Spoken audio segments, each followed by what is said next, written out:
First it's 2 of every animals, but now I'm seeing 7 pairs of the clean ones. Which is it? Both. The earliest tale only spoke of 2. Centuries later, another hand added the 7 pairs bit. Why change it? Because storytellers keep... So let's take a deeper dive into why the story changed. Many people would just go with the fact that later writers, the Elohist or the Yahwist, decided that they were going to add to the story simply because their idea was that people like Abraham and Noah, that this God that they worship would have written and codified the laws on their heart. And so through oral tradition, they would have already known about clean animals. As Abraham states in Genesis, that he knew the laws and statutes and commandments of God already without them being codified, but which we know that we don't see a codification of these laws until the Leviticus story, which takes us through the Exodus and has Moses as the lawgiver. Y'all know I don't feel well today, so excuse me. So Moses as the lawgiver.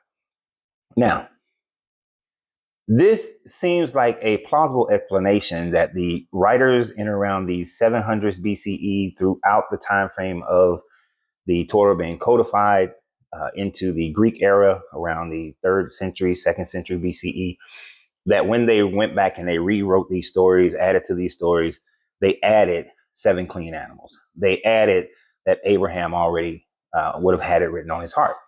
But let's look at Abraham for just a second.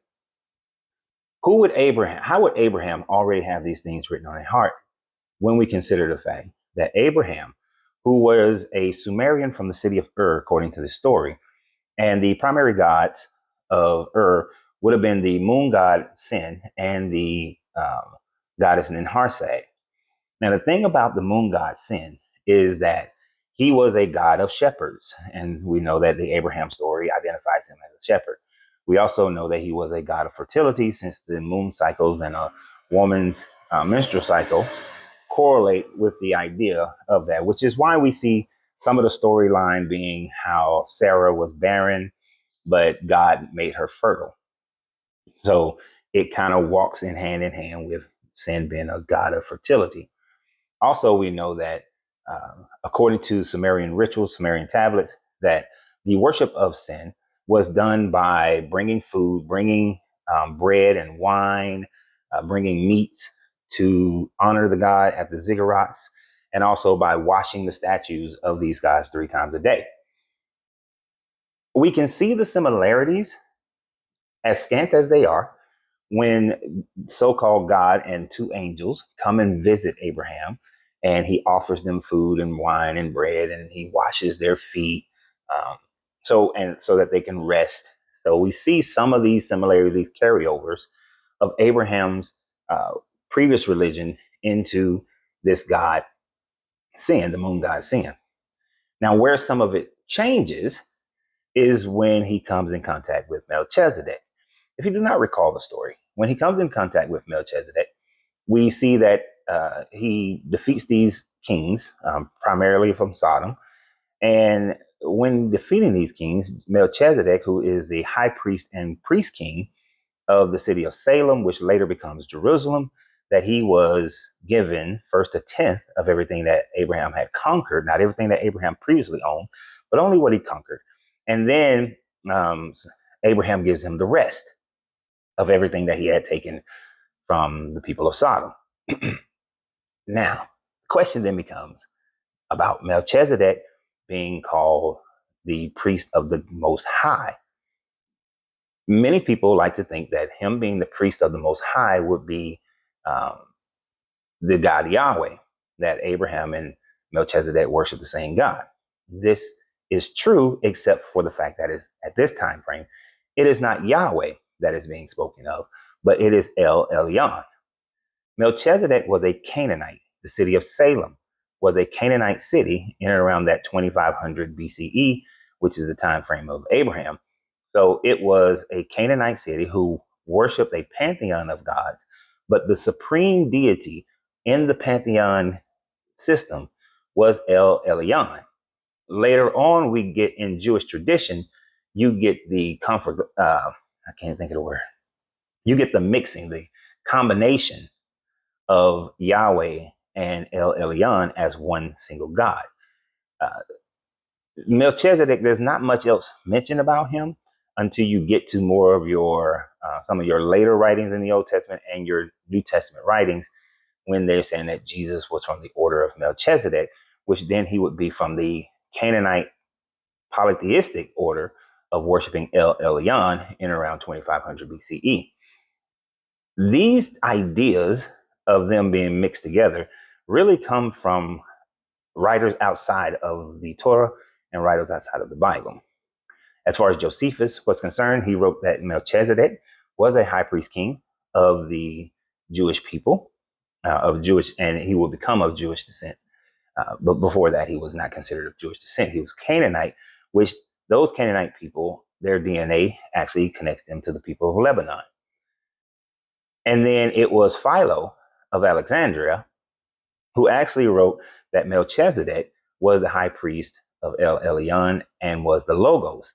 And it's through Philo's writings of saying that he was the Logos that then began to say that Jesus was of the same order, that Jesus that Jesus was Melchizedek, as many people will ascribe and say that, well, Jesus and Melchizedek are one and the same, not because there's anywhere in the Bible that indicates that, but well, not in the first century, in early second century, but it was actually something that was thought of by Philo, which then became doctrine within Christianity. So when you see these aspects of the Bible that in Genesis, and these problems with Genesis, where you see that there are 7 clean animals, and how would Noah have known that there would be 7 clean animals? It is the idea that these things were already codified. But the problem is that we don't know much about the Sumerian religion down to some of its dietary reforms. There were some, but we don't know a lot about them yet. I'm sure that as we continue to dig things up, we'll find out more.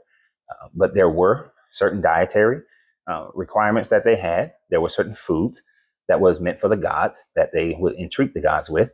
And most of these would have been animals that the Hebrew people would later on deem to be clean animals.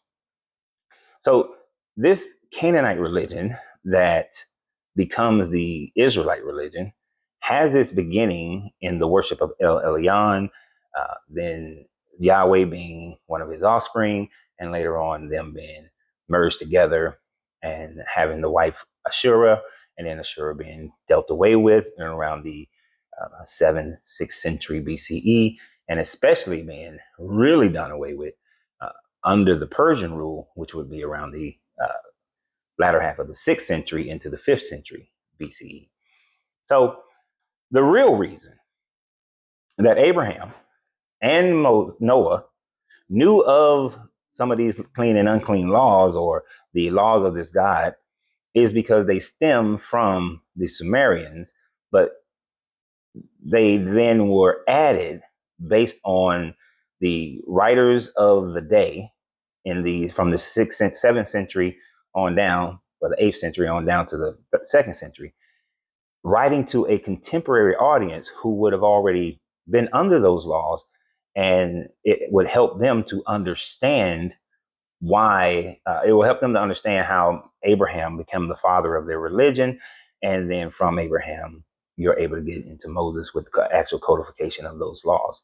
But that's my foggy brain right now at 60%, breaking that down. There was no live today because I don't feel well.